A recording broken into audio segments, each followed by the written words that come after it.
यद्यपि वो गैर तराशी लकड़ी छोटी सी है तो भी कोई इसका उपयोग नहीं कर सकता है। यदि सम्राट और भूस्वामी इस निष्कलुष स्वभाव को शुद्ध रख सकें तो सारा संसार उन्हें स्वेच्छा से स्वामित्व दान करेगा। और जब स्वर्ग और पृथ्वी आलिंगन में होती है तब मीठी मीठी वर्षा होती है। और यद्यपि वो मनुष्य के वश के बाहर है तो भी सबके ऊपर समान रूप से बरसती है। और तब मानवीय सभ्यता का उदय हुआ और नाम आ गए। और जब नाम आ गए तब आदमी के लिए जान लेना जरूरी था कि उसे कहाँ रुक जाना है। और जो जानता है कि कहाँ रुकना है तो खतरों से बच सकता है। संसार में ताओ की तुलना उन नदियों से की जाए जो बहकर समुद्र में समा जाती है।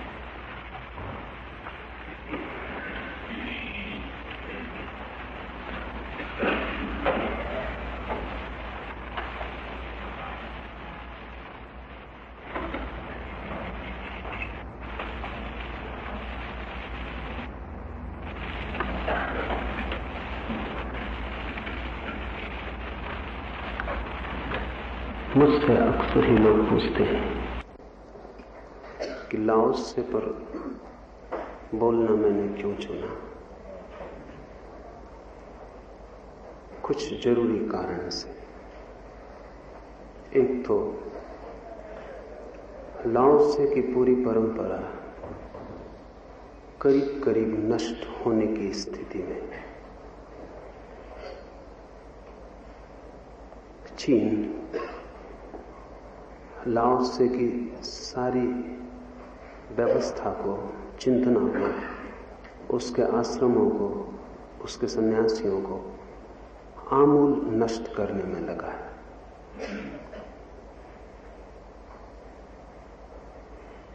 एक बहुत पुराना संघर्ष, कोई 3000 वर्ष, चीन में दो जीवन धाराएं थी, एक कन्फ्यूशियस की और एक लाओत्से की। बहुत गहरे में देखें तो दुनिया में जितनी विचारधाराएं हैं उनको इन दो हिस्सों में बांटा जा सकता है। कन्फ्यूशियस मानता है नियम को, व्यवस्था को, शासन को, संस्कृति को। लाओत्से मानता है प्रकृति को, संस्कृति को नहीं, नियम को नहीं, स्वभाव की अराजकता को, व्यवस्था को नहीं, सहज स्फुरना को, अनुशासन को नहीं, क्योंकि सभी अनुशासन वो जो जीवन का स्वभाव है उसे नष्ट करता है, वरन सहज प्रवाह को।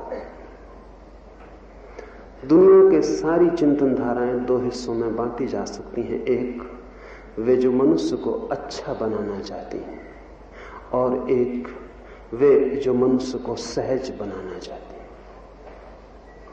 एक, वे जो मनुष्य को पूर्ण बनाना चाहती हैं, कोई प्रतिमा, कोई आदर्श जिसके अनुकूल मनुष्य को ढालना है।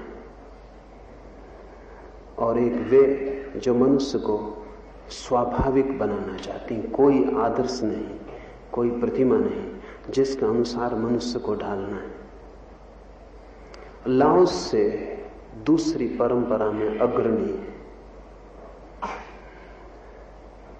लाओत्से के समय में भी उसके विचार को नष्ट करने का बहुत उपाय किया गया।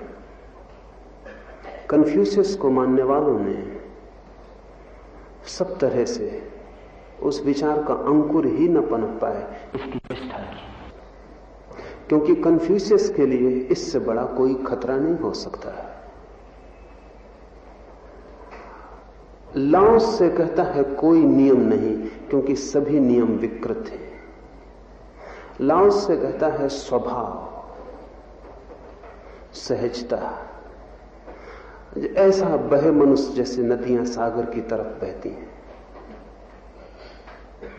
रास्ते बनाने की जरूरत नहीं है, क्योंकि सभी रास्ते मनुष्य के साथ जबरदस्ती करते हैं। और नियम देना खतरनाक है, क्योंकि सभी नियम हिंसा करते हैं। लाओस से कहता है कि अगर मनुष्य को उसके आंतरिकतम केंद्र के अनुसार छोड़ दिया जाए तो जगत में कुछ भी बुरा ना होगा।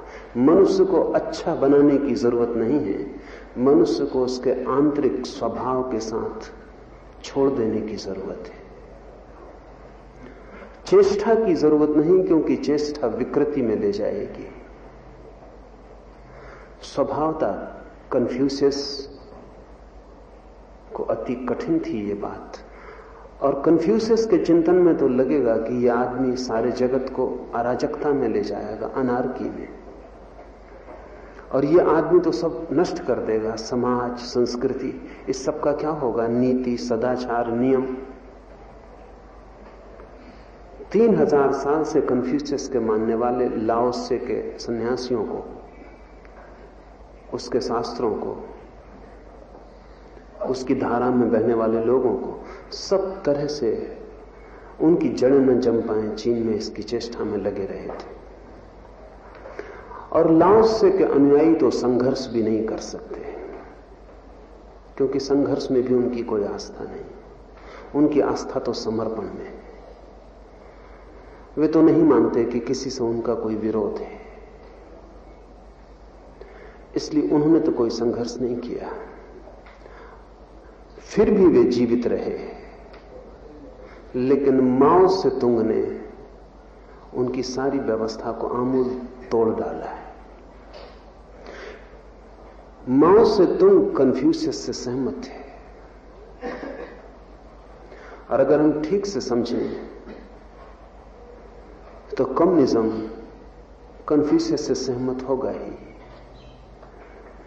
कन्फ्यूशियस कहता है कि समाज के हाथ में नियंत्रण चाहिए, अल्लाह से कहता है व्यक्ति पूर्ण स्वतंत्र है, किसी के हाथ में उसका नियंत्रण नहीं। कन्फ्यूशियस से जो धारा चलती थी वो माओ से तुंग में आके पूरी हो गई, और माओ से तुंग के हाथ में पूरी ताकत है। तो आज जहां हजारों आश्रम थे लाओसे के, वहां एक भी आश्रम खोजना मुश्किल है। एक आध 2 आश्रम बचा के रखे हैं म्यूजियम की तरह, जो अतिथियों को दिखाए जाते हैं। लाओसे को मानने वाले सन्यासियों पर मुकदमे चले हैं, अदालतों में उनको घसीटा गया है, मारा पीटा गया है, हत्या की गई है। स्वभावतः माओ से तुंग की दृष्टि से लाओसे के अनुयायी तो सुस्त और काहिल है, क्योंकि लाओसे कहता है करने में हमारा कोई भरोसा नहीं, हमारा ना करने में भरोसा है। लाओसे कहता है करने से क्षुद्र ही पाया जा सकता है, केवल ना करने से विराट की उपलब्धि होती, अकर्म कर्म नहीं, क्योंकि कर्म से आदमी क्या पा सकेगा, और कर्म से आदमी जो भी पाएगा वो संसार का होगा।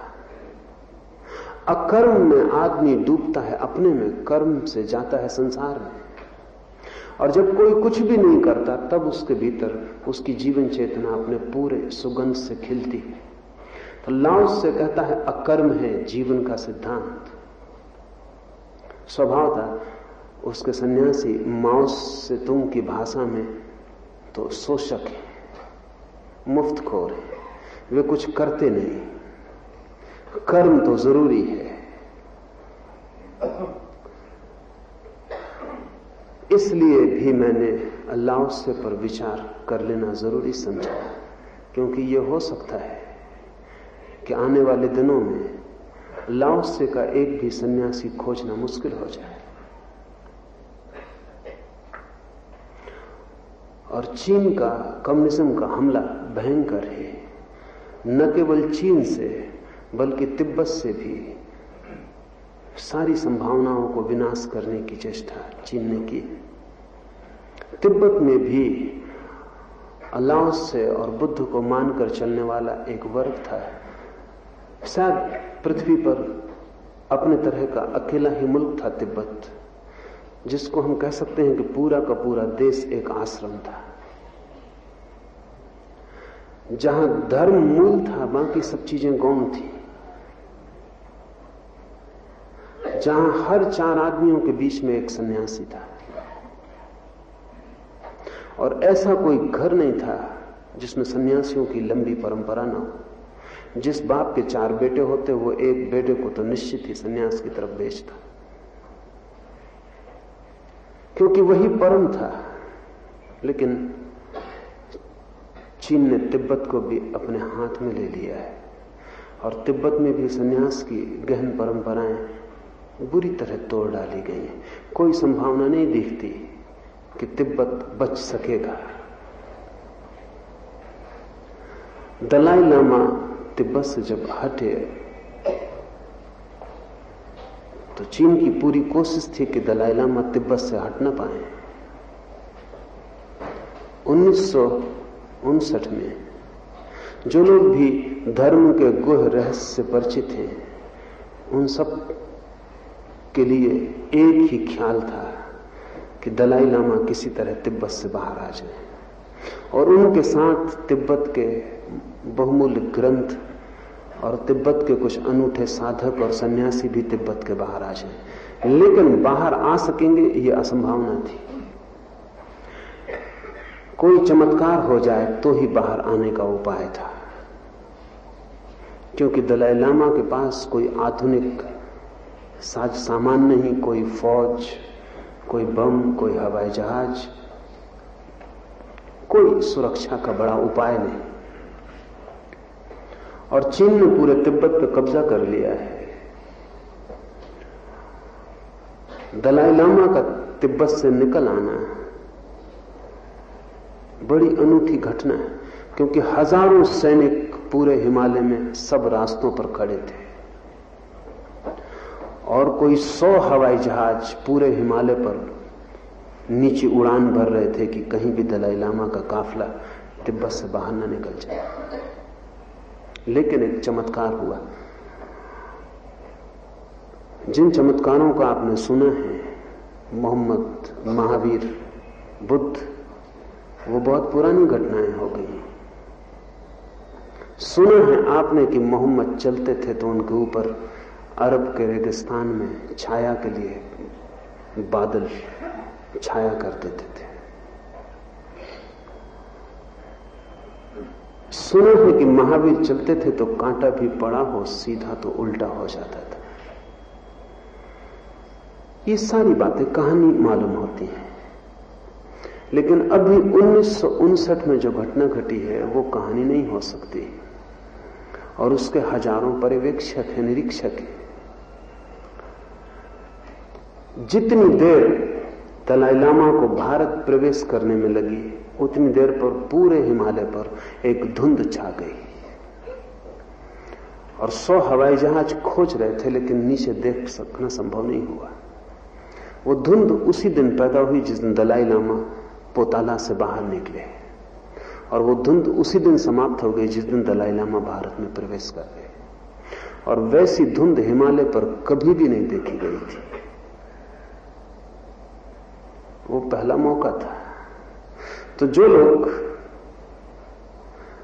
धर्म की गुह धारणाओं को समझते हैं, उनके लिए एक बहुत बड़ा प्रमाण था। और वो प्रमाण इस बात का था कि जीवन में जो भी श्रेष्ठ है, अगर वो विनष्ट होने के करीब हो तो पूरी प्रकृति भी उसको बचाने में साथ देती है। लाओत्से की पूरी परंपरा नष्ट होने के करीब है। इसलिए दुनिया में बहुत तरह की कोशिश की जाएगी कि वो परंपरा नष्ट न हो पाए, उसके बीज कहीं और अंकुरित हो जाएं, कहीं और स्थापित हो जाएं। मैं जो बोल रहा हूं वो भी उस बड़े प्रयास का एक हिस्सा है। और लाओत्से को अगर कहीं भी स्थापित करना हो तो भारत के अतिरिक्त और कहीं स्थापित करना बहुत मुश्किल है। दलाई लामा को भी जरूरी नहीं था कि भारत भागें, कहीं और भी जा सकते थे, लेकिन कहीं और आशा नहीं है। वो जो लाए हैं उसे किन्हीं हृदय तक पहुंचाना हो तो उन हृदयों की और कहीं संभावना ना के बराबर है। इसलिए लाओत्से पर बोलने का मैंने चुना है कि शायद कोई बीज आपके मन में पड़ जाए शायद अंकुरित हो जाए, क्योंकि भारत समझ सकता है, अकर्म की धारणा को भारत समझ सकता है।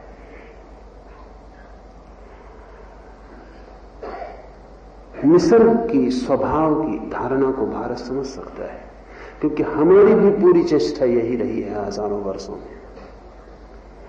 ये सुन के आपको कठिनाई होगी, क्योंकि आपको समझाने वाले साधु महात्मा भी जो समझा रहे हैं वो कन्फ्यूशियस से मिलता जुलता है, लाओत्से से मिलता जुलता नहीं।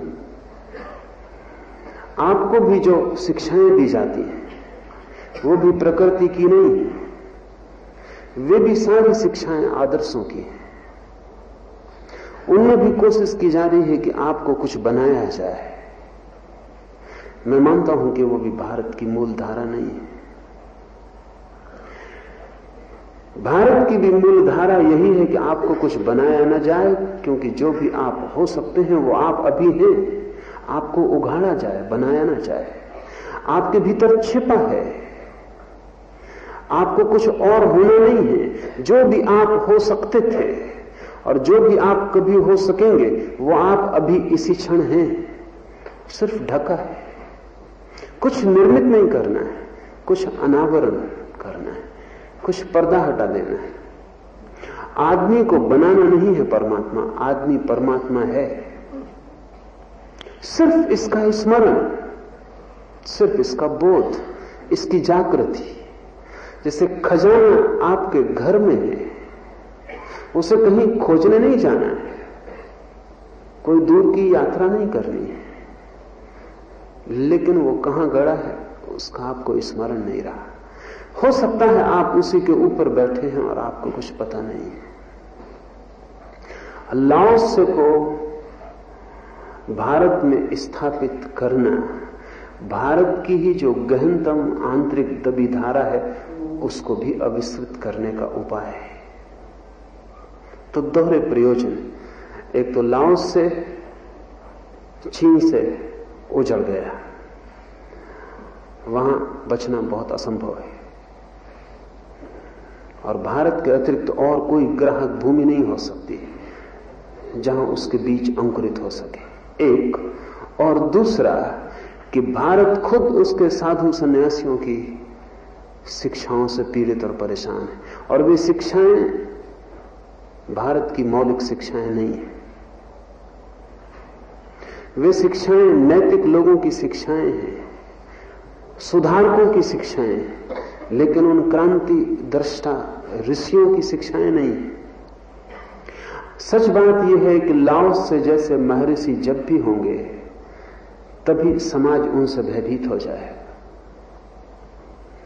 और समाज के ठेकेदार भी भयभीत हो जाएंगे, समाज के गुरु और नेता भी भयभीत हो जाएंगे।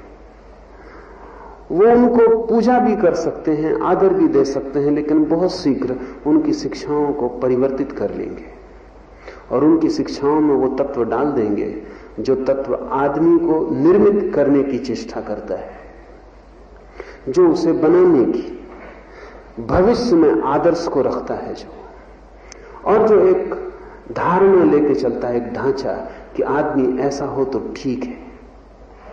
असल में शिक्षक जी नहीं सकता अगर वो आपको स्वीकार कर ले, नेता जी नहीं सकता अगर वो कह दे कि आप स्वयं परमात्मा हैं, गुरु बच नहीं सकता अगर वो शिष्य से कहे कि कहीं जाना नहीं, कहीं पहुंचना नहीं, कुछ पाना नहीं, तुम जो भी हो सकते हो वो हो। इस सारा गोरख धंधा शिक्षक का, गुरु का, नेता का चल सकता है इसीलिए कि आपको भरोसा दिलाया जाए कि आप गलत हो, और ठीक करने का काम किसी और के हाथ में, कुंजी किसी और के हाथ में है जो आपको ठीक करेगा। आप गलत हो, अपराध की भावना पैदा करवाई जाए कि तुम गलत हो। जब आप कपने लगे भय से कि मैं गलत हूं, तभी आप किसी के चरण में गिरेंगे और कहेंगे कि मुझे ठीक करो। और जब आप डर जाएंगे कि मैं गलत हूं, तभी कोई ठीक करने वाले को मौका है कि वह आप पर काम शुरू करे। अगर आप ठीक हो तो सारा का सारा धंधा जिसे हम धर्म समझ रहे हैं वो गिर जाता है, टूट जाता है, उसके खंडर रह जाते हैं। तो धर्म का शोषण करने वालों के कुछ सूत्र हैं, वो उनके ट्रेड सीक्रेट है, वो उनके धंधे के बुनियादी सूत्र हैं। पहला ये कि आप जैसे हो गलत हो, आप जो कर रहे हो वो गलत है, आपकी वृत्तियां गलत हैं, आपके कर्म गलत हैं, आपका होना गलत है। ये जितने जोर से आपको समझाया जाए उतने ही जोर से धर्म का धंधा चल सकता है, क्योंकि तब ठीक करने वाले की जरूरत है। और मजे की बात यह है कि ये धंधा सनातन है, क्योंकि आप कभी ठीक हो नहीं सकते। आप ठीक इसलिए नहीं हो सकते कि आप गलत हो नहीं, इसलिए ठीक होने का कोई उपाय नहीं। अगर कोई बीमारी होती तो इलाज हो सकता, लेकिन वहां कोई बीमारी नहीं है, बीमारी कल्पित है, इलाज कल्पित है, और धंधा लंबा है, उसका कोई अंत नहीं है। आप उसी दिन ठीक हो जाओगे जिस दिन आपको पता चलेगा कि आप गलत हो ही नहीं। जिस क्षण आप अपने को स्वीकार कर लोगे कि मैं जैसा हूं यही मेरी नियति है। इसे थोड़ा समझें, ये बहुत कठिन है, इसलिए लाओसे को पकड़ पाना कठिन है। जगत में जो भी गहन चिंतक हुए उनको पकड़ पाना कठिन है। इसे थोड़ा समझें, जिस क्षण भी आप ये समझ लोगे कि मैं जैसा हूं वैसा होना ही मेरी नियति है, इससे अन्यथा नहीं हो सकता, उसी क्षण सारा तनाव गिर जाता, सारी अशांति गिर जाती, सारा असंतोष, सारी दौड़, सब खो जाता है, सारी खोज बंद हो जाती। जिस क्षण न कोई खोज रहती, न कोई दौड़ रहती, न कोई भविष्य रहता, जिस क्षण आप अपने को इतनी पूर्णता में स्वीकार कर लेते हैं कि इस क्षण के आगे जाने की कोई जरूरत नहीं रह जाती, उसी क्षण आपके सब पर्दे गिर जाते और आपके भीतर जो छिपा है वो प्रकट हो जाता। दौड़ के कारण वे पर्दे नहीं गिर पाते, वासना के कारण वे पर्दे नहीं गिर पाते। मैं ये हो जाऊं, वो हो जाऊं, इस तनाव के कारण वे पर्दे निर्मित बने रहते हैं। ठीक होगा कहना कि ये दौड़, ये वासना कि मैं कुछ हो जाऊं, कुछ बन जाऊं, कहीं पहुंच जाऊं, यही पर्दा है। इसके कारण ही मैं खिंचा हुआ हूं और अपने स्वभाव के साथ एक नहीं हो पाता। स्वभाव के साथ एक होने का सूत्र है स्वीकार, और कोई दयनीय स्वीकार नहीं, कोई असहाय स्वीकार नहीं, कोई मजबूरी का स्वीकार नहीं, सहज स्वीकार कि मैं जो हूं। इसका यह अर्थ नहीं है कि आप बदल नहीं जाएंगे। सच तो यह है कि तभी आप बदलेंगे। आपके बदलने की कोशिश से आप नहीं बदल सकते, थोड़ा जटिल है।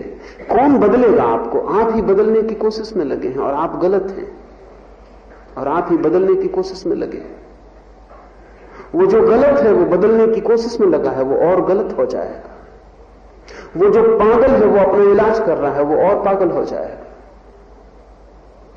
वो जो पहले से ही तिरछा है वो सीधा होने की कोशिश कर रहा है, वो तिरछापन ही सीधा होने की कोशिश कर रहा है, वो सीधे होने की कोशिश में और तिरछा हो जाएगा। आप जैसे हैं उसमें कुछ कोशिश करने से खतरा है।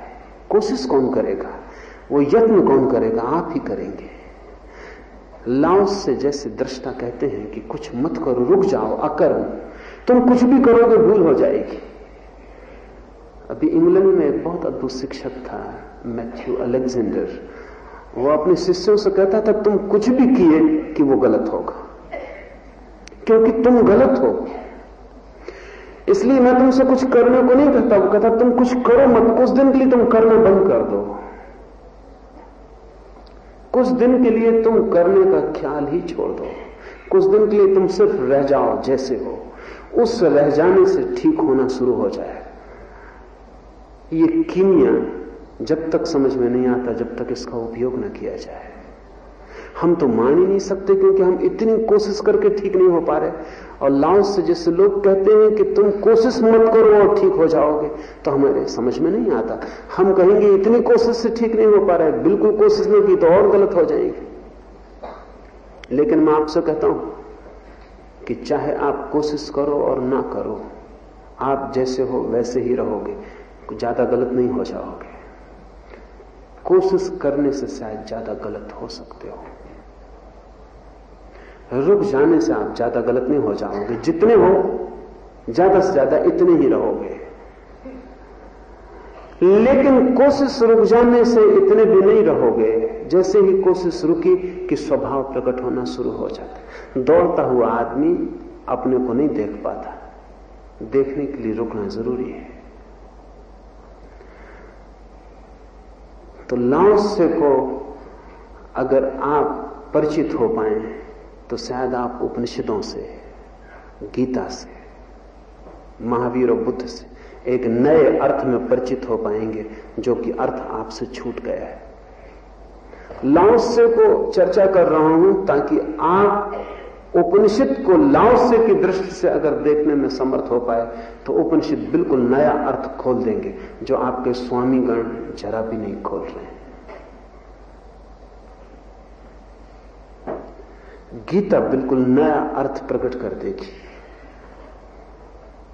जो कि ना शंकर खोल पाते, ना अरविंद खोल पाते, ना तिलक खोल पाते। लाओत्से की पहचान बड़ी कीमती सिद्ध हो सकती है। उस लाओत्से तो बच सकता है, भारत का भी अंतर हृदय उघाड़ा जा सकता है। इसलिए उस पर चर्चा कर रहा हूं। अब हम उसके सूत्र को लें।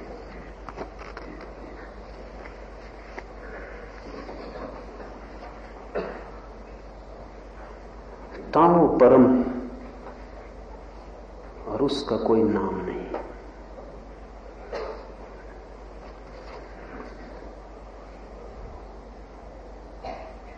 दो बातें।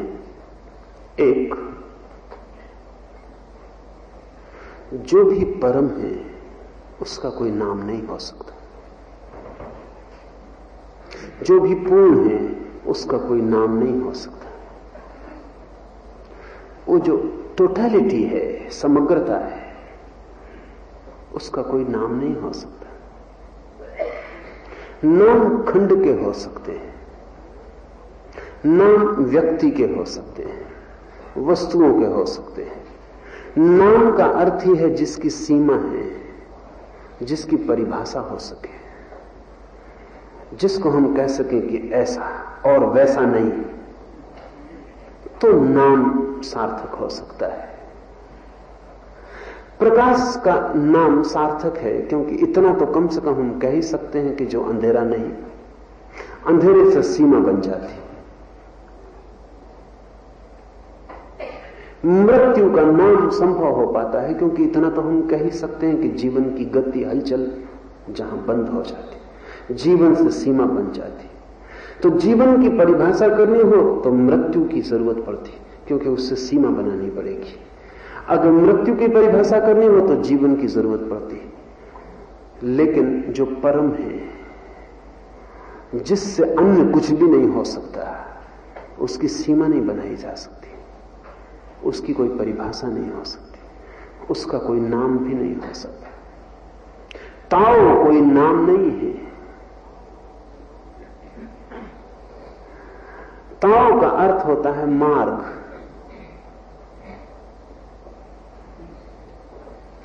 मंजिल का कोई नाम नहीं है, ये सिर्फ मार्ग का नाम है, उस तक पहुंचने के रास्ते का नाम है। नदी को हम तब तक नाम देते हैं जब तक वो सागर में नहीं गिर जाती। सागर में गिरते ही नाम खो जाता है। फिर गंगा गंगा नहीं है, फिर नर्मदा नर्मदा नहीं है। और सागर में कहां खोजिएगा कि गंगा कहां है? सागर में नदियां नहीं खोजी जा सकती, सीमाएं खो जाती हैं तो नाम खो जाते हैं। ताओ है परम, इसलिए लाओत्से कहता है उसका कोई नाम नहीं। और जो भी नाम हम देते हैं वे सभी काम चलाओ, इशारे हैं। और जो लोग नामों को पागलों की तरह पकड़ लेते हैं वे मुद्दा चूक गए। लोग नामों पे लड़ते हैं, परमात्मा का क्या नाम है इस पर संघर्ष है। राम कहें कि कृष्ण कहें कि कुछ और कहें, लाओत्से कहता है उसका कोई भी नाम नहीं है, और या फिर सभी नाम उसके हैं। फिर आपका भी नाम उसी का नाम है, और या फिर कोई भी नाम उसका नहीं है। नाम पर लाओसे का बहुत जोर है कि हम उसे कोई नाम न दें, कई कारणों से। क्योंकि जैसे ही हम नाम देते हैं हम उससे अलग हो जाते हैं। जिस चीज का भी हमने नाम दे दिया हम नाम देने वाले हो गए और अलग हो गए। और जिस चीज को भी हमने नाम दे दिया हमने उसे नाप लिया, उसकी माप पूरी हो गई। हमने उसे पहचान लिया, हमने उसे जान लिया, हमने तो उसको कैटेगराइज कर दिया, उसकी कोटि बना दी कि ये इसका नाम है। लाओस से कहता है पागलपन की बात है। न तो हम उसे नाप सकते, न हम उसका कोई स्थान बता सकते कि यहां रख दे, उसकी कोई कोटि नहीं बना सकते, उसकी कोई कैटेगरी नहीं कर सकते। उसे स्त्री कहें या पुरुष कहें, उसे जीवित कहें या मृत कहें, यहां कहें या वहां कहें, सभी गलत होगा। उसके संबंध में कुछ भी हम कहेंगे तो हम उससे दूर हो जाएंगे। इसलिए लाओस से कहता है उसे कोई नाम मत देना, उसका कोई नाम है भी नहीं। और अनाम के साथ जीने का नाम ध्यान है। जब आप बैठ के राम राम राम राम राम राम जपते हैं तब ध्यान नहीं। जब राम का नाम खो जाता है, जब जप करने वाला भी नहीं बचता और जप भी नहीं बचता, तब आप उसमें प्रवेश करते। हमने उसे अजपा कहा है। अजपा का अर्थ ही यह है कि जब नाम खो जाता है। जब तक नाम चल रहा है तब तक तो आप विचार में ही हैं। जब तक नाम चल रहा है तब तक मन है, और जब तक नाम चल रहा है तब तक आप भी हैं, क्योंकि नाम लेने वाला। और ये भी ख्याल रहे कि जो नाम देने वाला है वो बड़ा होता है, जो नाम दे रहा है वो जिसे नाम दे रहा है उससे बड़ा हो गया।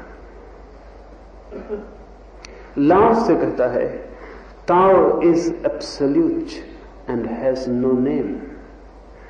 वो जो परम सत्य है उसका कोई भी नाम नहीं है। इस कारण लाओसे के मानने वाले बड़ी तकलीफ में पड़ते हैं। उनके पास जप के लिए कोई नाम नहीं।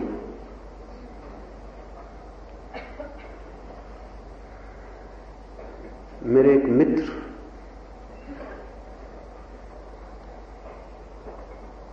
एक लाओसे को मानने वाले सन्यासी के साथ कुछ समय तक थे। तो जब भी वो सन्यासी ध्यान करने बैठता तो मित्र को बड़ी परेशानी होती कि वो भीतर करता क्या है, क्योंकि वो मित्र स्वयं जप के साधक थे। तो उससे वो पूछते बार बार कि तुम क्या जप करते हो, तो वो हंसता। उसने अनेक बार उन्हें कहा कि मैं कोई भी जप नहीं करता है, क्योंकि हमारे पास कोई नाम ही नहीं है। उन मित्र को भरोसा नहीं आया। वो सोचते रहे कि शायद वो अपने जप को छिपा रहा है, शायद बताना नहीं चाहता, शायद जब तक दीक्षा ना हो तब तक वो मंत्र गैर दीक्षित को कहा नहीं जा सकता। वो मेरे पास आए थे, उनको मैंने कहा कि वो धोखा नहीं दे रहा था। लाओसे के मानने वालों के पास कोई नाम नहीं है। फिर वो करते क्या है? वो नाम को छोड़ने की चेष्टा करते। उसका तो कोई नाम नहीं है, लेकिन और बहुत सी चीजों के नाम हैं और वो हमारे मन में भरे। जब आप परमात्मा का स्मरण करते हैं तो इस भरे हुए नामों की कतार में एक नाम और जोड़ देते हैं। इसमें पत्नी का नाम है, बेटे का नाम है, मित्रों का नाम है, दुकान, बाजार, सामान, नोट, रुपया, बैंक, इसमें सब नाम है। इस सारे नामों की भीड़ में राम को और आप डाल देते हैं। और इसलिए स्वभावतः ये जो पुराने नाम हैं जो काफी जम के बैठे हैं, ये उसको नहीं जमने देते। राम को निकाल बाहर करने की वो कोशिश करते हैं। आप कितनी राम राम कहो, बीच में पत्नी का नाम आता है, पति का नाम आता है, बेटे का नाम आता है, बाजार, दुकान, सब बीच में आ जाता है। वो जो पुराने जमे हुए नाम हैं वो इस नए प्रतियोगी को भीतर नहीं बैठने देना चाहते। और ये प्रतियोगी खतरनाक है क्योंकि ये सबको बाहर करना चाहता है। सारी भीड़ इकट्ठी होकर इसको बाहर करता है। अगर आपने कभी भी नाम जप का उपयोग किया है तो आपको पता होगा कि कैसा कलह भीतर मच जाती। लाओ से का मानने वाला नए नाम को भीतर नहीं डालता, सिर्फ पुराने नामों को बाहर निकालता है। वो उलिझता है, भीतर नहीं डालता। वो उस घड़ी की प्रतीक्षा करता है जब भीतर कोई भी नाम नहीं रह जाएगा। जब भीतर कोई नाम नहीं रह जाएगा तब वो कहेगा ताओ उपलब्ध हुआ, ताओ का स्मरण हुआ। ये परमात्मा का स्मरण है। अनाम हो जाना परमात्मा का स्मरण है। ये प्रक्रिया बिल्कुल उल्टी हुई। आप जबरदस्ती कर रहे हैं एक नाम को भीतर डालने की। ध्यान रहे, एक तो जबरदस्ती में आप सफल ना होंगे, सिर्फ परेशान होंगे। और अगर दुर्भाग्य से सफल हो गए तो जिस नाम को इतनी आप जबरदस्ती से लाए हैं उससे कुछ आनंद ना पा सकेंगे। वो जबरदस्ती के बाद जो सफलता होगी मुर्दा होगी, और जो सन्नाटा आएगा वो जीवंत ना होगा, मरघट का हो जाएगा। इसलिए अक्सर जो लोग नाम जबरदस्ती थोपने की कोशिश करते हैं, एक तो सफल नहीं होते, अगर कभी सफल हो जाते हैं तो उनका नाम जब मूर्छा बन जाता है, वो सिर्फ मूर्छित हो जाते। जब वो जबरदस्ती एक नाम को स्थापित कर देते तो तत्काल गहरी तंद्रा में खो जाते। वो मुर्दा शांति उन्हें पकड़ लेती।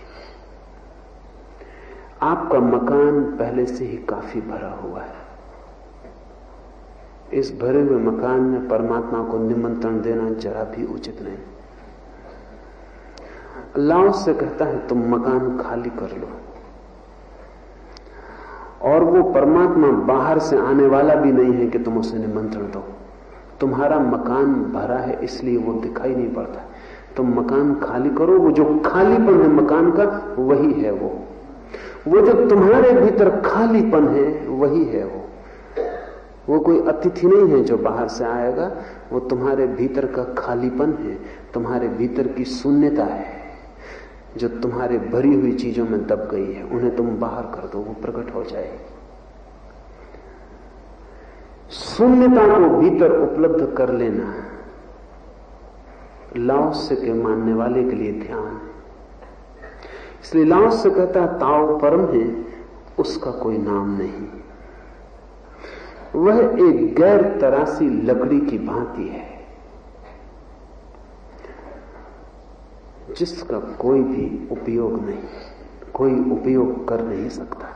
ये बहुत मजे की और लाओत्से की बड़ी अनूठी धारणा है और बहुत गहरी। लाओत्से कहता है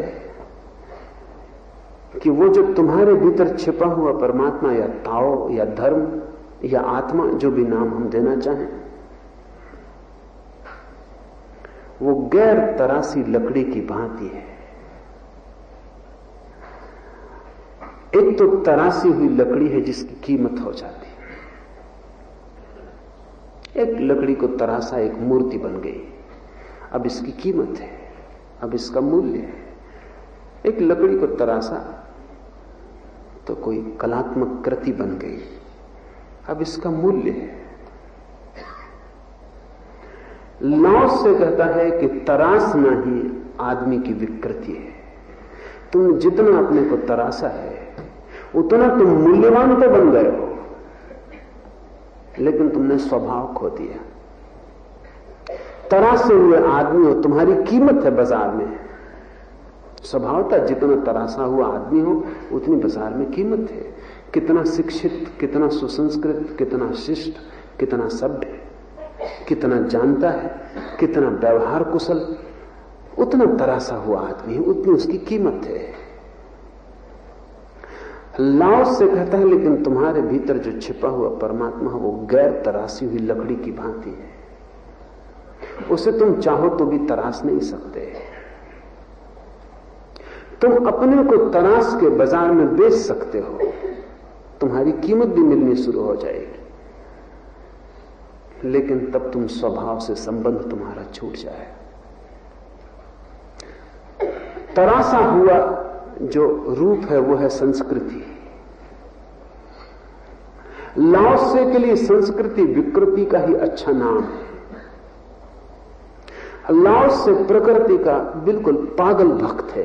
वो कहता है जो है जैसा है वैसा ही, उसमें तुम इंच भर फर्क मत करना, क्योंकि तुमने फर्क किया कि तुम परमात्मा से ज्यादा समझदार हो गए। एक तो परमात्मा है जो मुझे बनाता है, और फिर एक मैं हूं जो अपने को बनाता हूं।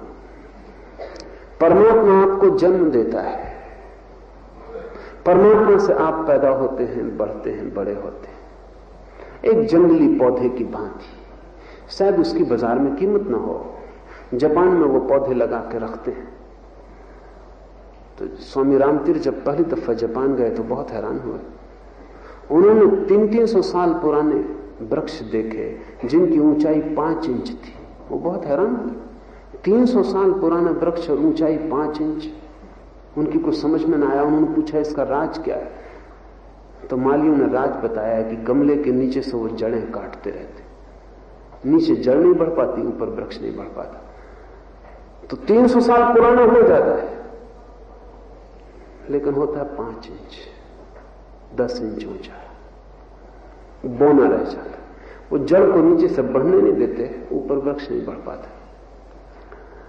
फिर उसको जैसी शाखाएं उनको बनानी है वैसे तारों से उसको गूंथ देते।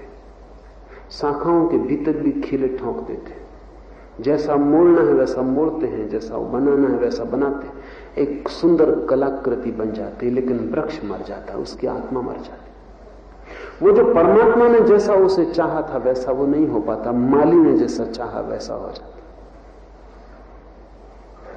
हम सब भी जैसा परमात्मा ने हमें चाहा है वैसे नहीं हो पाते। हम सब तरास के, बाजार के काम के हो जाते, लेकिन भीतर का स्वभाव विकृत हो जाता है। लाओस से कहता है वो है गैर तरासी लकड़ी की भांति जिसका कोई भी उपयोग नहीं हो सकता। ये बड़ी कठिन धारणा है। लाओस से कहता है उपयोग की बात ही गलत है। जीवन कोई बाजार नहीं है।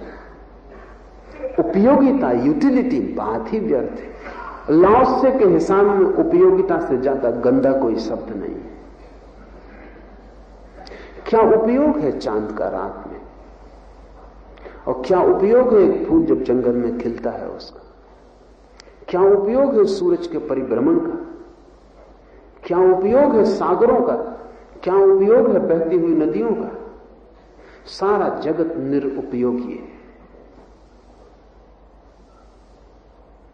जगत में कोई उपयोगिता नहीं है।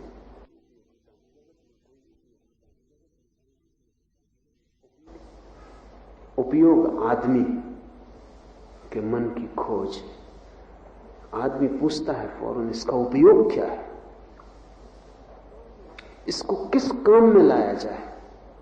थोड़ा समझें हम, ये उपयोगिता की जो इकोनॉमिक्स की, अर्थशास्त्र की धारणा है कि वही चीज कीमत की है जिसका कोई उपयोग है। तो आपकी आत्मा का क्या उपयोग है? कोई उपयोग? कोई उपयोग नहीं है। आत्मा से ज्यादा निरुपयोगी कोई चीज हो सकती? क्या करिएगा इस आत्मा का?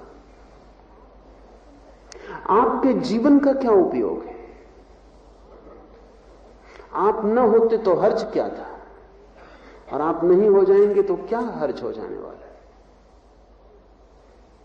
परम अर्थों में किसी चीज का कोई उपयोग नहीं। अस्तित्व आनंद है, उपयोग नहीं।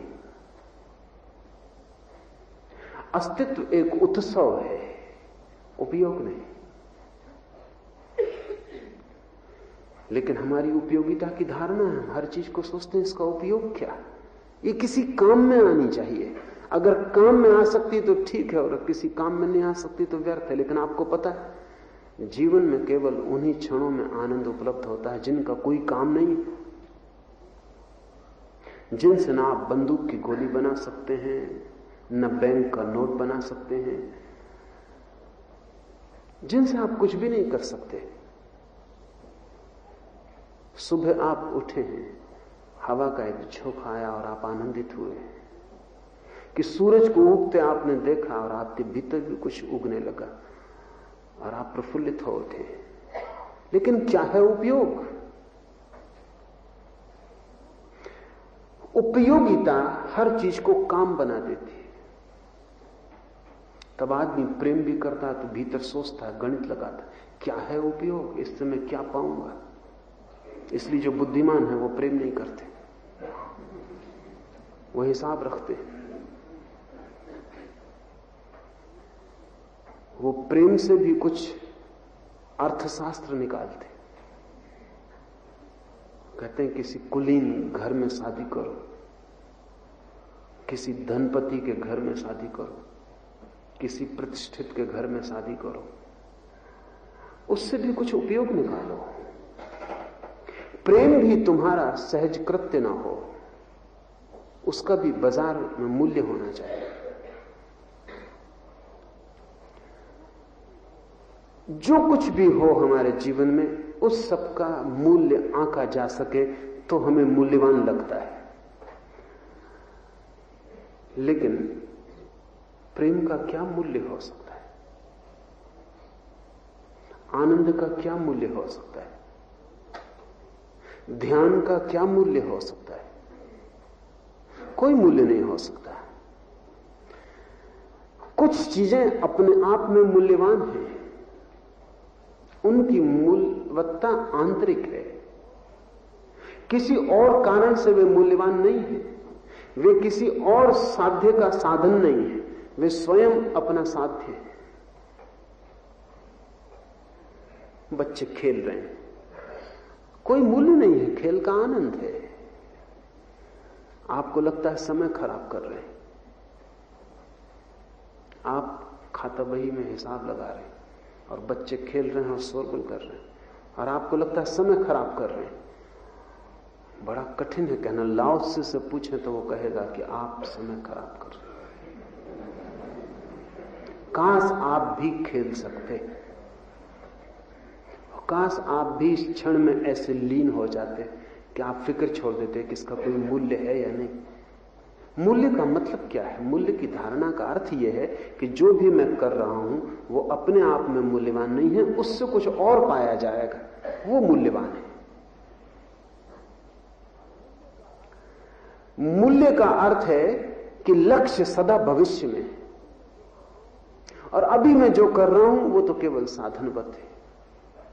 आप बाजार जा रहे हैं, दुकान पे बैठे, इस सब का कोई मूल्य नहीं है। मूल्य तो उस धन में है जिससे आएगा। फिर धन का भी क्या मूल्य है? फिर आप कहीं और मूल्य खोजेंगे, इस धन से जो मिलेगा उसका मूल्य है। उसका भी क्या मूल्य है? अगर आप यूं खोजते हुए चलें तो आप पाएंगे कि आप एक वर्तुल में घूम रहे हैं जहां किसी चीज का कोई मूल्य नहीं है। आगे आगे आगे, हर चीज को आगे टालते चले जाते हैं। लाओस से कहता है टालो मत, जीवन का प्रत्येक क्षण मूल्यवान है, क्योंकि जीवन का प्रत्येक क्षण साधन ही नहीं साध्य भी है। और तुम इस क्षण को ऐसे जियो जैसे इसके बाहर कुछ पाने को नहीं है। जो भी पाया जा सकता है वो इसी क्षण में है। ये निरुपयोगिता का सिद्धांत है।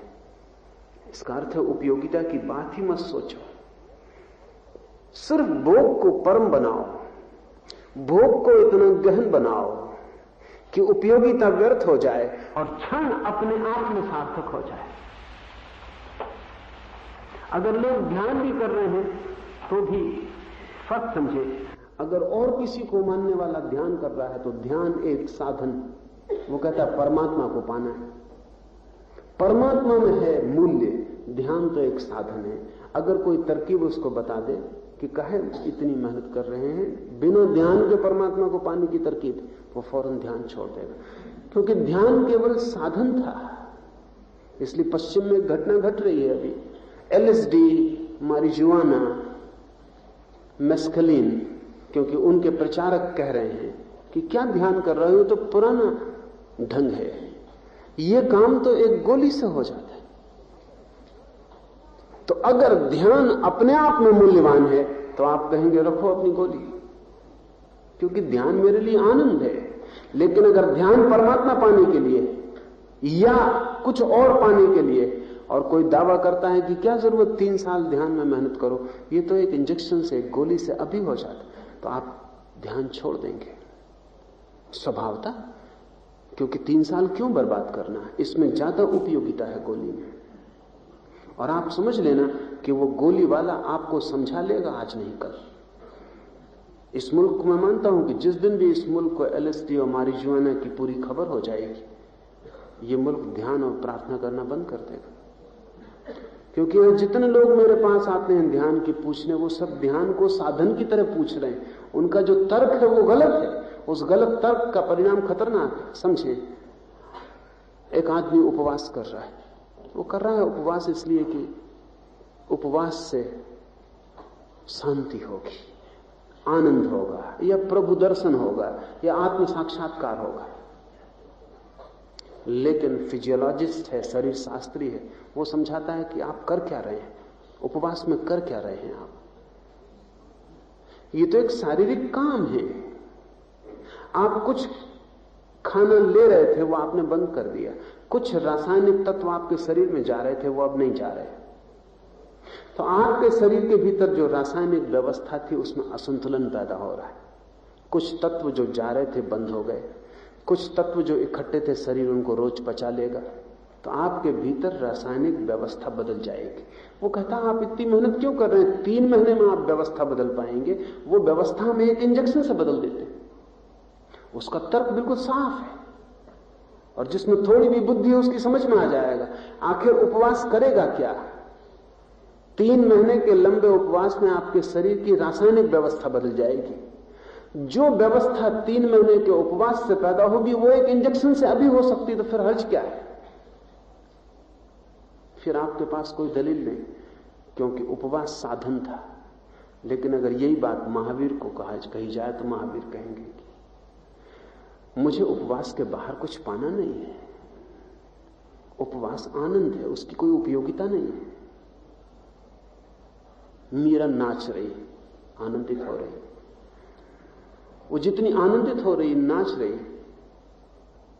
आपसे कोई कहे कि ये नाचना या आनंदित होना ये तो एक मेस्कलिन की गोली से हो जाए, LSD का एक इंजेक्शन दे दिया जाए और हो जाए, आप इसी तरह नाच सकते हैं।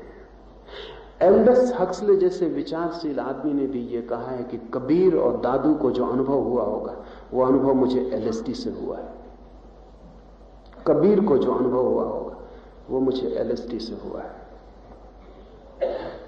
फर्क कबीर और मेरे अनुभव में इतना ही है कि कबीर को आधुनिक ढंग का पता नहीं था। वो पुराने बैलगाड़ी के रास्ते से सालों की मेहनत कर रहे थे, और मुझे आधुनिक ढंग का पता है। ठीक है, अगर आप बंबई ही आना चाहते हैं कलकत्ते से, और बैलगाड़ी में बैठना इसीलिए बैठे हैं आप बैलगाड़ी में कि बंबई पहुंचना है, तो फिर हवाई जहाज से आने में हर्ज क्या है?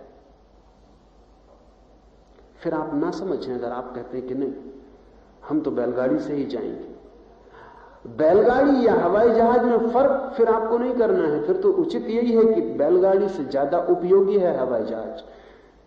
लेकिन जो आदमी कहता है बंबई पहुंचने का सवाल नहीं, बैलगाड़ी में होने में आनंद है, उसके लिए फर्क हो गया। वो हवाई जहाज के लिए राजी नहीं होगा। वो कहेगा कि बैलगाड़ी में होने का एक आनंद है जो हवाई जहाज में नहीं हो सकता है। सच तो यह है कि हवाई जहाज में यात्रा होती ही नहीं। यात्रा हो कैसे सकती है हवाई जहाज में? आप एक स्थान से दूसरे स्थान पर पहुंच जाते हैं, बीच की जगह तो गिर जाती है। यात्रा तो बैलगाड़ी में ही होती, क्योंकि एक एक पौधा, जमीन का एक एक टुकड़ा सब आपके पास से गुजरता, आप उसके पास से गुजरते। हवाई जहाज यात्रा नहीं, यात्रा से बचने का उपाय है। वो जो यात्रा थी बीच में उसको गिरा देना, हटा देना। कलकत्ता और बंबई 2 बिंदु हो जाते हैं, बीच से सब गिर जाता है। आप कलकत्ता से सीधे बंबई होते हैं। अगर कल कोई और उपाय हो सके जो और शीघ्रगामी हो तो हम उनका उपयोग करेंगे। उपयोगिता का अर्थ यह है कि जो हम कर रहे हैं उसका कोई उपयोग नहीं, कहीं जाना है, कहीं कोई मंजिल है, जिस तरह से हम पहुंच जाएं। लेकिन लाओस से कहता है कि ताओ मंजिल नहीं है, इसलिए उसने नाम दिया है ताओ। ताओ का अर्थ है द वे, मार्ग। ताओ कोई मंजिल नहीं है कि जहां पहुंचना है, मार्ग ही ताओ है, मार्ग ही परमात्मा है। प्रतिपल मंजिल है और प्रतिपल का उपयोग जो साधन की तरह करेगा वो उपयोगितावादी है, और जो प्रतिपल का उपयोग साध्य की तरह करता है वो उत्सववादी है। इस फर्क को ठीक से समझ लें, तब जीने के ढंग दो ढंग के हो सकते हैं कि आप सब कुछ कर रहे हैं कहीं पहुंचने के लिए, और जहां पहुंचना है वो आगे, अक्सर वहां कोई पहुंचता नहीं कभी, क्योंकि मरने तक हम टालते ही चले जाते हैं। और एक दूसरा रास्ता है कि जहां हमें पहुंचना है वहां हम अभी हैं, अब हमें सिर्फ भोगना है। इस क्षण को आप मुझे सुन रहे हैं, आप दो ढंग से सुन सकते हैं। एक ढंग तो यह है कि मुझे सुन के आपको कोई ज्ञान प्राप्त करना है, कि मुझे सुनकर आपको कुछ रास्ता निकालना है, कि मुझे सुन के आप उसका कुछ उपयोग करेंगे, तो फिर आपका सुनना एक काम है। और दूसरा कि आप मुझे सुन रहे हैं, ये सुनना ही आनंद है, इससे कहीं पहुंचना नहीं, इससे कुछ उपयोग नहीं करना, इससे कोई ज्ञान इकट्ठा नहीं करना, कोई पंडित नहीं बन जाना, कहीं जाना नहीं। ये सुनने का जो क्षण है ये आनंदपूर्ण, ये एक उत्सव है। तब प्रतिपल आप आनंदित हैं। इसकी उपयोगिता बाहर नहीं है, भीतर है। इसका यह अर्थ नहीं कि इससे आपको लाभ ना होगा, इससे ही लाभ होगा, क्योंकि प्रतिपल जो आपने आनंद लिया है वही इकट्ठा हो जाएगा, उसकी राशि बन जाएगी। और जिसने टाला है उसके हाथ खाली रह जाएंगे, क्योंकि जिसने प्रतिपल इकट्ठा नहीं किया वो आखिर में इकट्ठा कैसे कर लेगा। क्षण तो खो जा रहे हैं, लाओस से बिल्कुल गैर उपयोगितावादी। वो जो परम सत्य है, वो जो परम जीवन का तत्व है, गैर तरासी लकड़ी की तरह है, कोई उसका उपयोग नहीं कर सकता। परमात्मा का उपयोग करने की कभी भूल के मत सोचना, जीवन का उपयोग करने की कभी भूल के मत सोचना। जीवन को व्यर्थ गंवाना हो तो तरकीब है ये कि उसका कुछ उपयोग सोचना, और जीवन का सच में कुछ उपयोग कर लेना हो तो उपयोग की बात ही छोड़ देना, और जीवन को आनंद की तरह, उत्सव की तरह लेना। लेकिन हम परमात्मा का भी उपयोग करते हैं, इसलिए जब हम दुख में होते हैं तब हम परमात्मा की तरफ जाते हैं, क्योंकि सुख में उसका कोई उपयोग नहीं है। क्या उपयोग है? सुख में कोई परमात्मा को याद नहीं करता, कोई जरूरत ही नहीं, तो याद क्या करना। मैंने सुना है एक ईसाई घर में मां अपने बेटे से सुबह पूछ रही कि रात तूने प्रार्थना की है नहीं? तो उसने कहा रात तो कोई जरूरत ही नहीं थी, सभी कुछ ठीक था, प्रार्थना का कोई सवाल ही ना था। प्रार्थना तो हम तभी करते हैं। आज ही मैं किसी का जीवन पढ़ रहा था, उसकी पत्नी कार में एक दुर्घटना में चोट खा गई। उसके पहले कभी वो चर्च नहीं गई थी, लेकिन इस रविवार को वो चर्च पहुंची। हाथ पर पैर पे पट्टियां बंधी हैं। चर्च का पादरी भी चौंका है, क्योंकि वो महिला कभी चर्च आई नहीं थी, पति सदा अकेला ही आता था।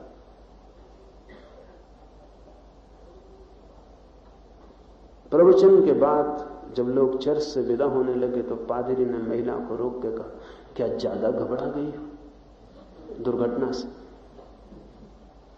क्योंकि चर्च आने का और कोई कारण नहीं दिखाई पड़ता। दुख में जब हम होते हैं तो परमात्मा की याद आती, क्योंकि अब उसका कुछ उपयोग हो सकता है। सुख में हम होते हैं तो हम उससे बचना ही चाहेंगे, कहीं उधार मांगने लगे, कुछ और उपद्रव। परमात्मा भी मिलना चाहे आप जब सुख में हो तो आप कहेंगे अभी ठहरो, अभी कोई जरूरत नहीं।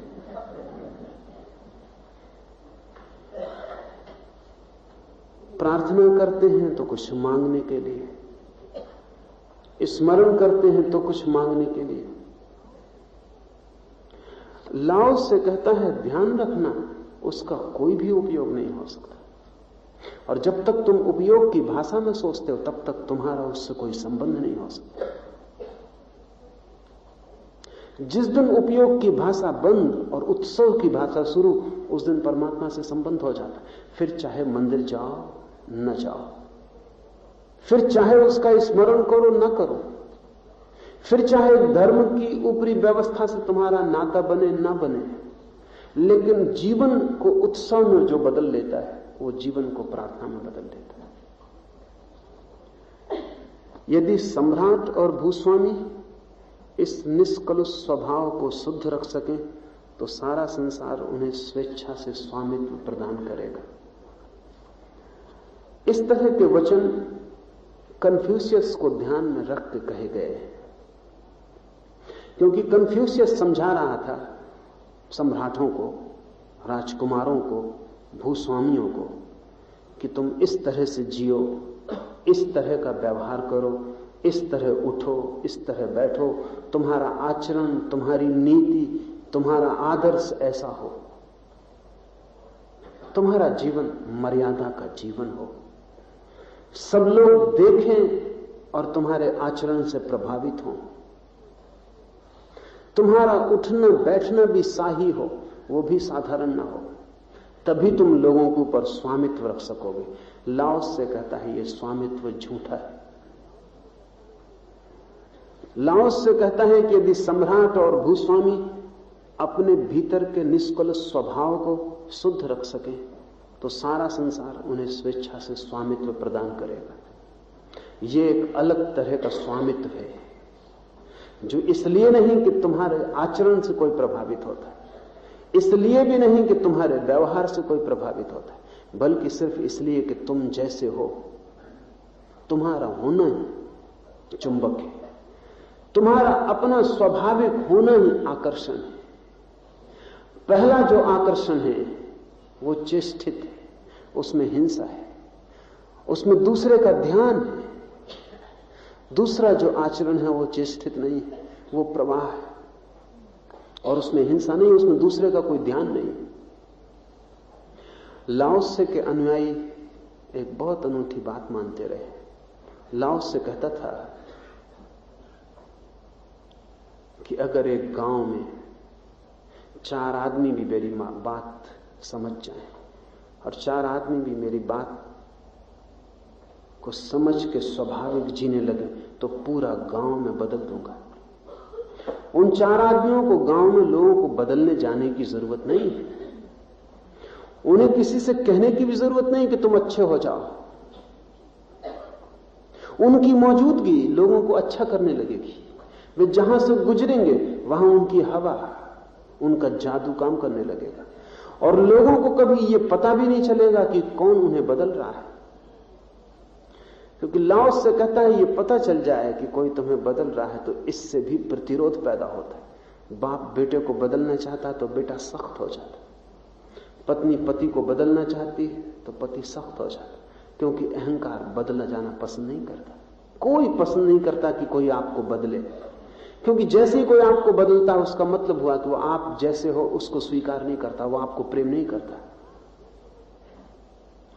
आप जैसे हो अस्वीकृत हो, पहले वो काट छांट करेगा, पहले वो आपको अपने अनुकूल बनाएगा और फिर वो आपको पसंद करेगा। लेकिन दुनिया में कोई भी बदला जाना इसलिए पसंद नहीं करता। इसलिए बाप जब बदलने की कोशिश करता है बेटे को तो भूल करता है। शायद इसी कारण बेटा फिर कभी भी बदला नहीं जा सकेगा। और जब गुरु शिष्य को बदलने की कोशिश करता है तो बाधा खड़ी हो जाती। जब नेता अनुयायियों को बदलने की कोशिश करते हैं तो अनुयायी नहीं बदलते, अनुयायी भी फिर नेता को बदलने की कोशिश में संलग्न हो जाते और अक्सर अनुयायी सफल हो जाते हैं और नेता हार जाते हैं। स्वाभाविक है, क्योंकि अनुयायी बहुत है और नेता अकेला है। सुना है मैंने कि जब फ्रांस की क्रांति हुई तो पेरिस के एक मोहल्ले में जोर का उपद्रव मचा हुआ था और एक गिरोह आग लगाने जा रहा था। तो 2 पुलिस के आदमियों ने उस गिरोह में जो आदमी नेता जैसा मालूम पड़ता था उसको पकड़ लिया। तो उसके वचन बड़े प्रसिद्ध हो गए हैं। उस आदमी ने कहा कि don't prevent me, let me go, I have to follow that crowd because I am their leader. रोको मत, मुझे जाने दो, क्योंकि मुझे इस भीड़ के पीछे जाना, क्योंकि मैं उनका नेता हूं। नेता को भीड़ के पीछे चलना पड़ता है। नेता अपने अनुयायियों का भी अनुयायी होता है। उसको देखना पड़ता है अनुयायी क्या चाहते हैं। नेता अनुयायियों को बदलने में लगे रहते हैं, अनुयायी नेताओं को बदल लेते हैं।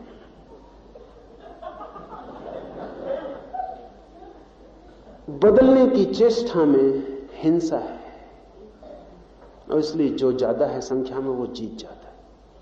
लाओस से कहता है अगर किसी को बदलने की कोशिश करनी पड़े तो वो आदमी काम का ही नहीं जो बदलने में लगा है। बदलाहट एक आंतरिक घटना है, और जैसे ही कोई व्यक्ति अपने स्वभाव के साथ जीता है, उसके पास जाके आपकी श्वास की गति बदल जाती, उसके पास जाके आपके हृदय की धड़कन बदल जाती, उसके पास जाके आपके भीतर का सब कुछ बदलने लगता है। उसकी मौजूदगी। सूफी फकीर इस तथ्य को स्वीकार करते रहे, और इसलिए सूफी फकीरों का एक नियम रहा है कि किसी को पता मत चलने दो, चुपचाप रहे आओ। तुम्हारा चुपचाप रहना लोगों को बदलने में सुगमता देगा।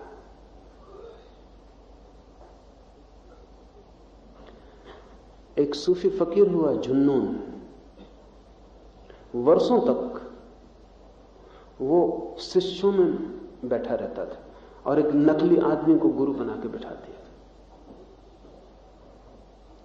वो गुरु शिक्षा देता था, समझाता था, और जुन्नून शिष्यों में बैठा रहता था। ये तो बहुत बाद में लोगों को पता चला कि ये आदमी जुन्नून नहीं है। फिर जुन्नून कौन है? पता चलने में पता चला कि जो वर्षों से शिष्यों में बैठा रहता। और जब उससे पूछा गया तो उसने कहा इस भांति मैं तुमको आसानी से बदल सकता हूं।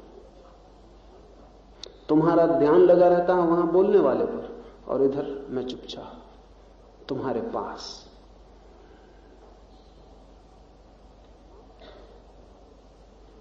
लाओस से कहता है कि अगर भूस्वामी, सम्राट, गुरु, नेता, वे जो लोगों को प्रभावित करते हैं, केवल अपने भीतर के स्वभाव के साथ जी सके, तो संसार उन्हें स्वेच्छा से स्वामित्व प्रदान करेगा। अभी तो उनको स्वामित्व बड़ी छीन झपटी से लेना पड़ता है। अपने नेताओं की आप हालत देखें, किस बामुश्किल वो नेता बने रहते, कितनी जद्दोजहद से नेता बने रहते। आप लाख उपाय करो वो नेता बने रहते। 1000 लोग उनकी टांगें खींच रहे हैं और वो नेता बने हुए। उनका एक ही काम है 24 घंटे कैसे नेता बने रहे। ऐसा लगता है कि कोई उनको नेता रखने को राजी नहीं। इसलिए आप देखते हैं एक नेता पद से नीचे उतर जाए, फिर आपको पता ही नहीं चलता कि वो कहां गया। अखबारों में नाम नहीं, कोई खबर पूछता नहीं। अजीब स्वामित्व था ये भी कि कल अखबारों में बड़ी सुर्खी उसी नाम की थी। अब सिर्फ एक बार आपको पता चलेगा जब वो इस संसार को छोड़ेंगे, तब अखबार के कोने में खबर छपेगी कि उनका देहावसान हो गया। उसके पहले आपको अब पता चलने वाला नहीं कि वो कहां है।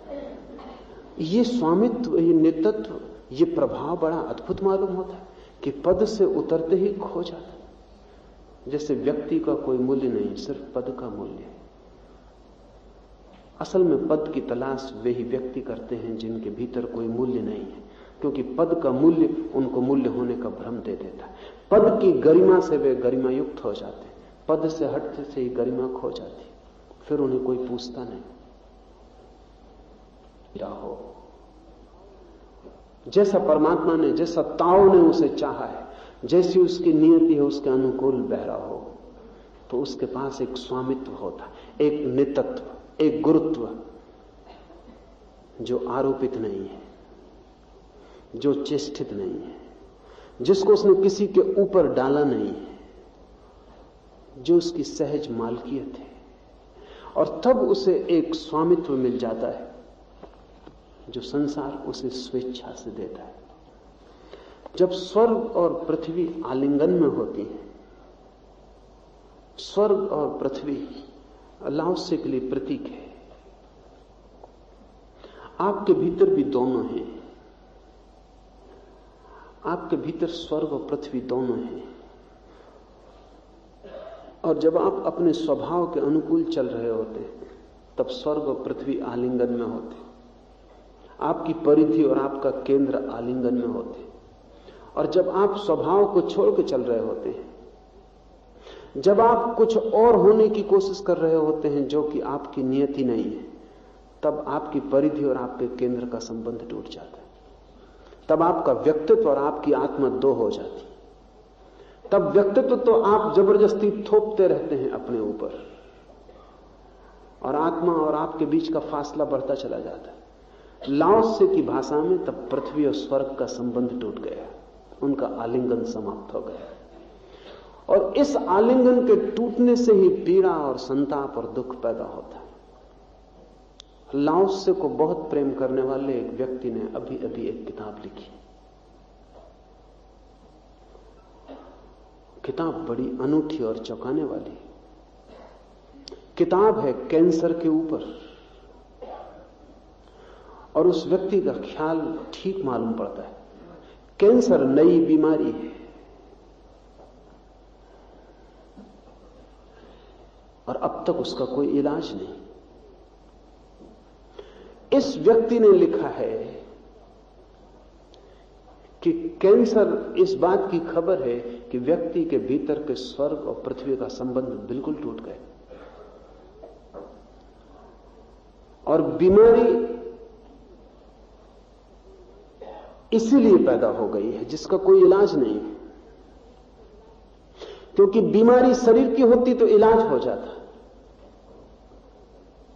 बीमारी सिर्फ शरीर की नहीं है कैंसर, अगर शरीर की ही होती तो इलाज हो जाता। बीमारी शरीर और आत्मा के बीच के फासले के कारण पैदा हुई, मात्र शरीर की नहीं है। शायद शरीर और आत्मा दोनों के बीच जो फासला है, उस फासले के कारण पैदा हो रही। जितना फासला बढ़ता जाएगा उतना कैंसर बढ़ता जाएगा। एक लिहाज से शुभ लक्षण अगर हम चेत सकें तो। अगर हम चेत सकें तो शुभ लक्षण है, अगर न चेत सकें तो बहुत खतरनाक है। कैंसर बीमारी नहीं है, यह बात समझने जैसी है।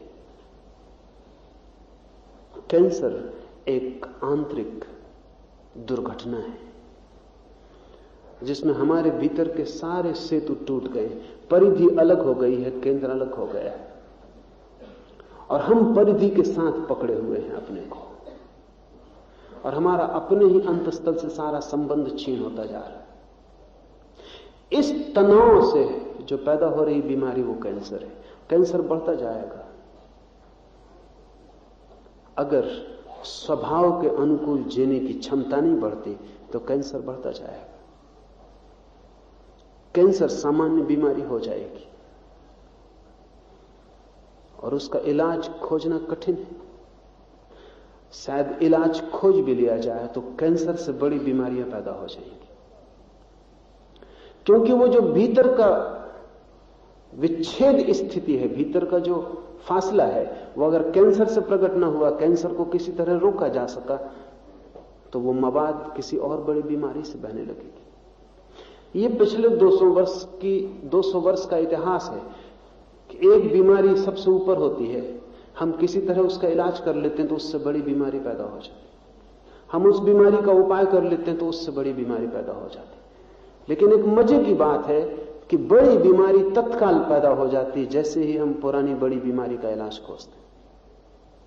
शायद कोई बहुत आंतरिक वेदना प्रकट होना चाह रही और हम उसके दरवाजे रोकते जाते, वो नए दरवाजे खोज लेते। लाओत्से कहता है कि जब स्वर्ग और पृथ्वी आलिंगन में होती, पृथ्वी से अर्थ है आपकी परिधि, आपके भीतर जो पौद्गलिक है, पदार्थ है वो, और स्वर्ग से अर्थ है आपका चैतन्य, आपकी आत्मा, आपके भीतर वो जो अपौद्गलिक है वो। जब दोनों आलिंगन में होते हैं तब मीठी मीठी वर्षा होती है। बड़ा कठिन है उसको कहना कि क्या होता है जब आपकी आत्मा और आपका व्यक्तित्व दोनों आलिंगन में होते हैं, जब आपके भीतर कोई फासला नहीं होता, जब आपके भीतर कोई भविष्य नहीं होता, वर्तमान के क्षण में आप पूरे के पूरे इकट्ठे होते, कोई विच्छेद नहीं, कोई खंड खंड स्थिति नहीं। जब आप अखंड होते तब क्या होता है? लाओस से कहता है तब the heaven and earth join and the sweet rain falls beyond the command of man yet evenly upon all। तब होती है मीठी मीठी वर्षा, मनुष्य के वश के बाहर लेकिन सबके ऊपर समान।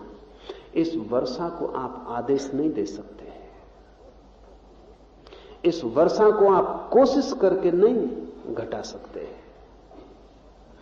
आपकी चेष्टा से यह वर्षा नहीं आ सकती। आप निमंत्रण दे सकते हैं, आदेश नहीं। आप पुकार सकते हैं, खींच नहीं सकते। आप प्रार्थना कर सकते हैं और प्रतीक्षा। यह वर्षा प्रसाद है, ग्रेस है। शब्द बड़े साधारण चुने हैं लाओसे ने, मीठी मीठी वर्षा। थोड़ा सोचें, कल्पना करें, भीतर वर्षा की, जैसे प्राण प्यासे हों वर्षों से, जन्मों से, और भीतर की सब भूमि तप्त हो, दरारें पड़ गई हों, और भीतर पूरी आत्मा में एक ही प्यास, एक ही पुकार वर्षा की हो, और तब वर्षा हो। इस मिलन में प्यास तृप्त हो जाती है। वो जो जन्मों जन्मों की प्यास थी कि कुछ चाहिए, कुछ चाहिए, और कुछ भी मिल जाए तो भी तृप्ति नहीं होती थी। जो भी मिल जाए वही व्यर्थ हो जाता था और मांग आगे बढ़ जाती थी। क्षितिज की तरह वासना हटती चली जाती थी। अचानक इस मिलन में सब चाह खो जाती, सब वासना तिरोहित हो जाती। क्षितिज घर में आ जाता, कहीं कुछ जाने को नहीं रह जाता, सब पा लिया, कुछ पाने को शेष नहीं रहा। ऐसी गहन तृप्ति हो जाती। एक सूफी फकीर के संबंध में मैंने सुना, उसके मरने के दिन करीब थे। रहता तो एक छोटे झोपड़े में था, लेकिन एक बड़ा खेत और एक बड़ा बगीचा भक्तों ने उसके पास लगा रखा था। मरने के कुछ दिन पहले उसने कहा कि अब मैं मर जाऊंगा, ऐसे तो जिंदा में भी इस बड़ी जमीन की मुझे कोई जरूरत न थी, ये झोपड़ा काफी था, और मर के तो मैं क्या करूंगा? मर के तो मुझे तुम इस झोपड़े में दफना देना, ये काफी है। तो उसने एक तख्ती लगा दी पास के बगीचे पर कि जो भी व्यक्ति पूर्ण संतुष्ट हो उसको ये बगीचा में भेंट करना चाहता हूं। ये बड़ा खतरनाक आदमी रहा होगा। जो भी व्यक्ति पूर्ण संतुष्ट हो उसको मैं ये बगीचा भेंट करना चाहता हूं। अनेक लोग आए, लेकिन खाली हाथ लौट गए। खबर सम्राट तक पहुंची। एक दिन सम्राट भी आया और सम्राट ने सोचा कि औरों को लौटा दिया ठीक, मुझे क्या लौटाएगा? मुझे क्या कमी? मैं संतुष्ट हूं, सब जो चाहिए वो मेरे पास है। सम्राट भीतर आया और उसने फकीर से कहा कि क्या ख्याल है? अनेक लोग आए और वापस लौट गए, मैं भी आया हूं। तो उस फकीर ने कहा कि अगर तुम संतुष्ट थे तो आए ही क्यों? ये तो उसके लिए है जो आएगा ही नहीं और मैं उसके पास आऊंगा। अभी वो आदमी इस गांव में नहीं, वो यहां नहीं आएगा, वो क्यों आएगा? एक ऐसा संतोष का क्षण भीतर घटित होता है जब आपकी चाह नहीं होती, दौड़ नहीं होती और आप अपने साथ राजी होते। उस क्षण में परमात्मा आता, आपको उसके द्वार पर मांगने नहीं जाना पड़ता। उस दिन उसकी मीठी वर्षा आपके ऊपर हो जाती।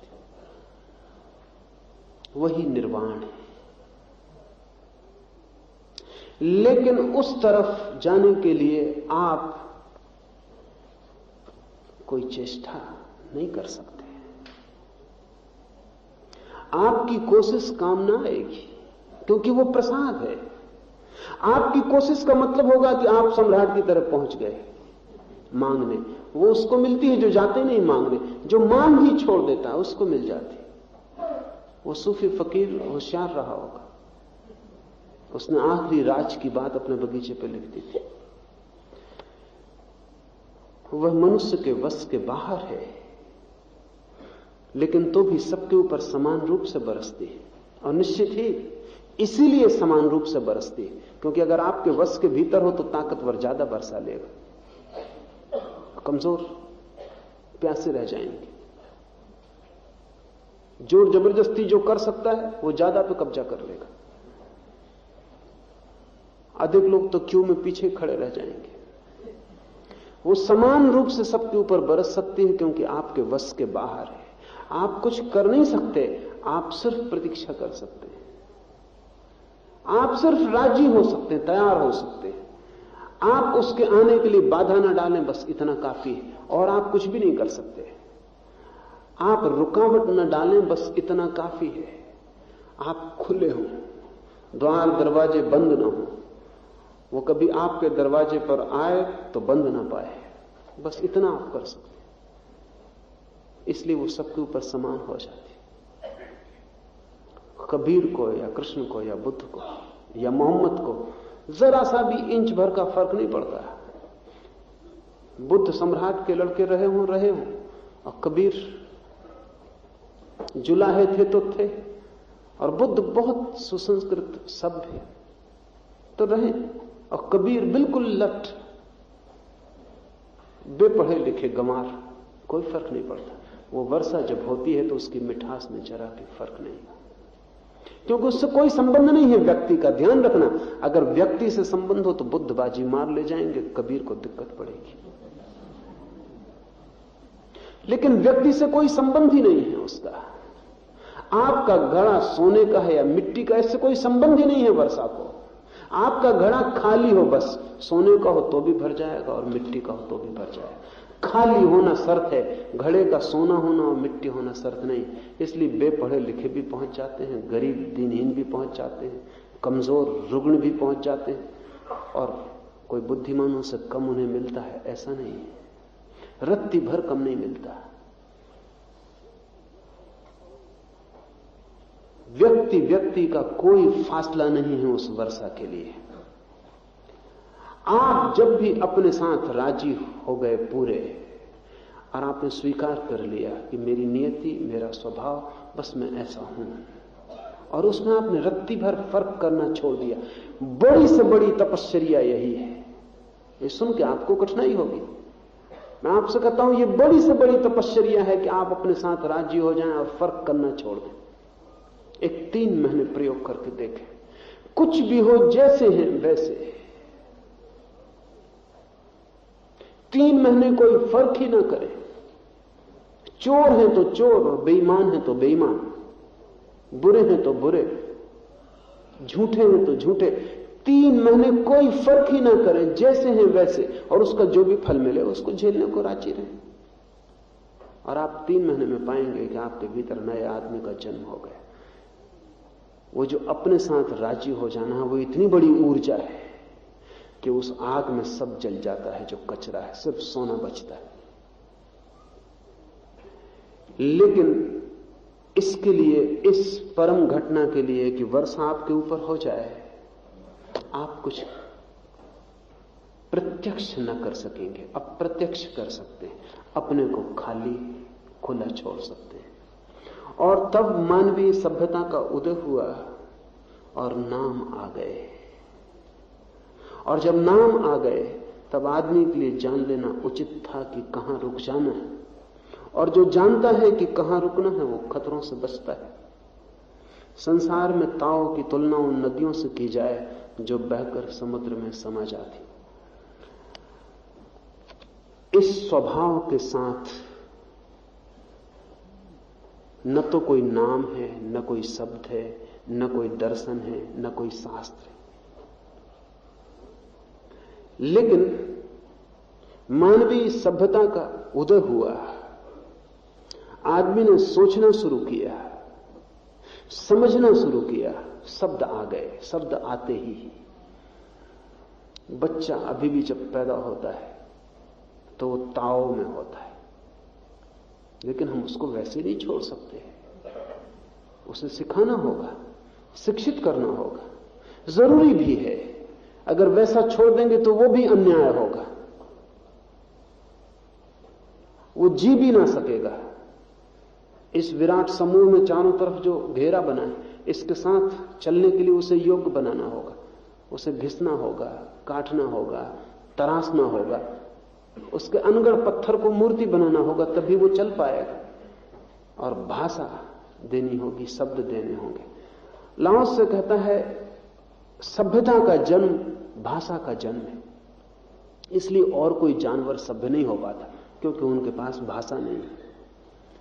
भाषा के बिना सभ्य होना असंभव है।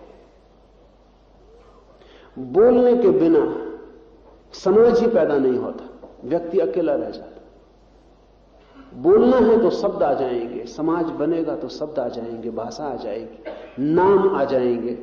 और जब नाम आ गए, और नाम के लाव से बहुत खिलाफ है, भाषा के बहुत खिलाफ है, मौन के पक्ष में, तब आदमी के लिए जान लेना उचित था कि अब रुक जाओ। लेकिन रुकना मुश्किल है। एक नाम दूसरा नाम पैदा करता है, शब्द शब्दों को पैदा करते चले जाते हैं। जितनी सभ्य भाषाएं हैं वो शब्दों को बढ़ाए चली जाती। अंग्रेजी भाषा हर वर्ष कोई 5000 नए शब्द जोड़ लेती, बढ़ते चले जाते हैं शब्द, भाषा बढ़ती चली जाती, विचार फैलते चले जाते, और प्रकृति और स्वयं के बीच का फासला भी बढ़ता चला जाता है। भाषा से पटे हुए रास्ते ही हमारे बीच परिधि और केंद्र को अलग करते। लाओस से कहता है तब जान लेना उचित था कि कहां रुक जाना है, क्योंकि जो जानता है कहां रुकना है वो खतरों से बच जाता है। लेकिन आदमी नहीं रुक सका। शायद इस खतरे से गुजरना भी जरूरी था, और शायद इस खतरे से गुजर के ही मौन का पूरा अर्थ समझ में आ सकता था। आप अगर समझ जाएं और रुक जाएं तो वो जो ताव खो गया है पीछे वापस पाया जा सकता है। भाषा को छोड़ते ही, मौन में उतरते ही स्वभाव से संबंध हो जाता है। भाषा में उतरते ही आप फासले पर जाने शुरू हो गए। इसका यह अर्थ नहीं है कि आप बोले ना, लाओस से भी बोलता ही था।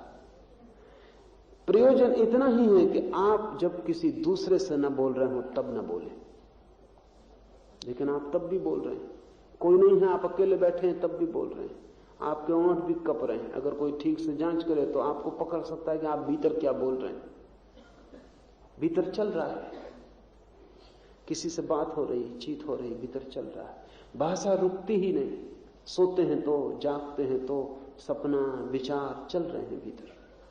ये जो भीतर का सतत भाषा का प्रवाह है, ये स्वभाव में नहीं उतरने देता। स्वभाव तो मौन है, प्रकृति तो अबोल है।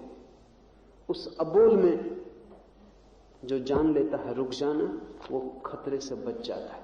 कहां तक भाषा में जाना, इसे समझ लेना बुद्धिमानी है।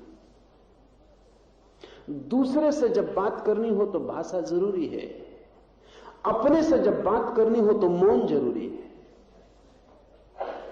दूसरे से संवाद करना हो तो शब्द चाहिए, अपने से संवाद करना हो तो निशब्द चाहिए। अपने से बोलने की कोई भी जरूरत नहीं, अपने से तो चुप होने की जरूरत है। जिस दिन आप अपने भीतर चुप होंगे, उस दिन आपका अपने से पहला संभाषण होगा। जब तक आप भीतर चुप नहीं हुए, तब तक आपका अपने से मिलना नहीं हुआ है। संसार में ताओं की तुलना उन नदियों से की जाए जो बहकर समुद्र में समा जाती। नदियां जैसे चुपचाप बिना किसी बंधे हुए रास्ते के अंधेरे में टटोलती हुई चुपचाप सागर तक पहुंच जाती हैं और लीन हो जाती।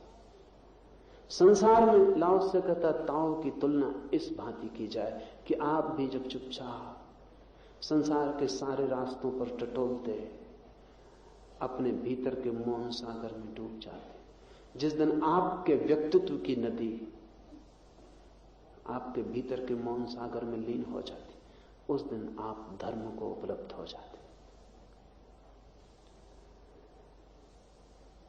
ये कठिन दिखाई पड़े, कठिन है नहीं। असंभव भी दिखाई पड़े तो भी कठिन नहीं। एक बार ठीक से मूल सूत्र समझ में आ जाए तो लाओ से का महामंत्र बहुत ही सरल है। वो इतना ही है, अपने को परिपूर्णता से स्वीकार कर लेना और अपने को तराशने की कोशिश न करना। बुरे भले जैसे भी हैं अनगढ़, परमात्मा ने ऐसा ही चाहा है और हम परमात्मा से ज्यादा बुद्धिमान होने की कोशिश न करेंगे। उसने जैसा चाहा है उसकी मर्जी से हम राजी हैं। ये राजीपन, ये एक्सेप्टेबिलिटी, ये स्वीकार भाव लाओ से का महामंत्र। फिर नदी सागर में गिर जाती। 5 मिनट रुकेंगे, कीर्तन करें और फिर चलें।